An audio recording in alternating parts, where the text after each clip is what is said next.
ମୋ ନାଁ ନୃସିଂହନାଥ ମାଳି। ମୁଁ ସରକାରୀ ଉଚ୍ଚ ବିଦ୍ୟାଳୟ କଷାଗୁଣ୍ଡାର 10ମ ଶ୍ରେଣୀର ଛାତ୍ର। ଆଜି ପ୍ରକଳ୍ପ ବିଷୟରେ କହିବାକୁ ଯାଉଛି। ଆଧୁନିକ ଯୁଗରେ ପରିବହନ ଗମନାଗମନ ପାଇଁ ଗାଡ଼ି ମଟରର ବ୍ୟବହାର ଦିନକୁ ଦିନ ବଢ଼ି ଚାଲିଛି, ଯାହାଦ୍ୱାରା କି ଗାଡ଼ି ମଟରର ଏକ୍ସଜଷ୍ଟରୁ ବାହାରୁଥିବା ଧୂଆଁରେ ବିଭିନ୍ନ ପ୍ରଦୂଷଣକାରୀ ଗ୍ୟାସ୍ ସହ କାର୍ବନର ପରିମାଣ ଅଧିକ ଥାଏ।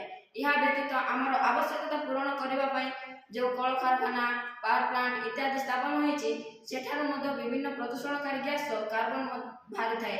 ସେହି କାର୍ବନକୁ ଆମେ କେମିତି ବାୟୁମଣ୍ଡଳରୁ ମୋଚନ କରି ତାର ପୁନଃ ବ୍ୟବହାର କରିପାରିବା, ସେହି ଉପରେ ମୁଁ ଏହି ପ୍ରୋଜେକ୍ଟ କରିଛି, ଯାହାର ନାମ removal of carbon from air and its use. ଏହି ପ୍ରୋଜେକ୍ଟ ବନାଇବା ପାଇଁ ଆମେ ବ୍ୟବହାର କରୁଛୁ laser, mirror, relay, transistor, resistor ଓ ଏଲଡିଆର। ଯେତେବେଳେ ଲେଜରରୁ ଆଲୋକ ମିରରରେ ପଡ଼ୁଛି, ରିଫ୍ଲେକ୍ଟ ହେଇକି ଆମର ଏଲଡିଆରରେ ପଡ଼ୁଛି। ଏଲଡିଆରରେ ପଡ଼ବା ଦ୍ୱାରା ଆମ ସର୍କିଟ୍ ଅଫ୍ ଥାଉଛି।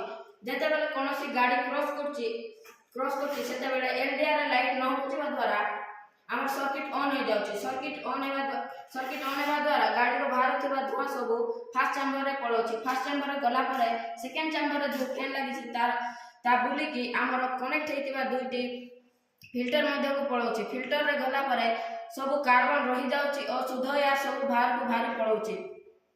ସେହି କାର୍ବନକୁ ନେଇ ଆମେ ବ୍ୟବହାର କରି ଇଙ୍କ, କଲର ଇତ୍ୟାଦି ବନେଇ ପାରିବା। ଏହାକୁ ଆମେ ରାସ୍ତାର ଗହଳିପୂର୍ଣ୍ଣ ସ୍ଥାନ, କଳକାରଖାନା ଚିମ୍ନି, ପାୱାର ପ୍ଲାଣ୍ଟ ଚିମ୍ନି ଇତ୍ୟାଦି ସ୍ଥାନରେ ରଖିଲେ ବେଶୀ ଉପଯୋଗୀ ହୋଇପାରିବ। ଏହାର ବାହାରୁଥିବା କାର୍ବନକୁ ଆମେ ଇଙ୍କ କରିପାରିବା, କଲର କରିପାରିବା, ତା ଦ୍ୱାରା ଲେଖିପାରିବା ଓ ଯେତେ ଗାଡ଼ି ମଟର ବ୍ୟବହାର ବଢ଼ିଲେ ମଧ୍ୟ ଆମେ ଗ୍ଲୋବାଲ ୱାର୍ମିଂ ଇତ୍ୟାଦିରୁ ରକ୍ଷା ପାଇପାରିବା ଓ କାର୍ବନର ପରିମାଣ ବାୟୁମଣ୍ଡଳରୁ କମ୍ କରିପାରିବା।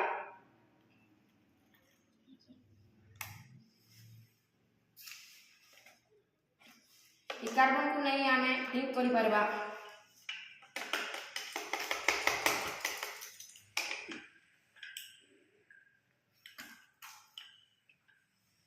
এই ଇଙ୍କରୁ ଆମେ ଲେଖି ମଧ୍ୟ ପାରିବା।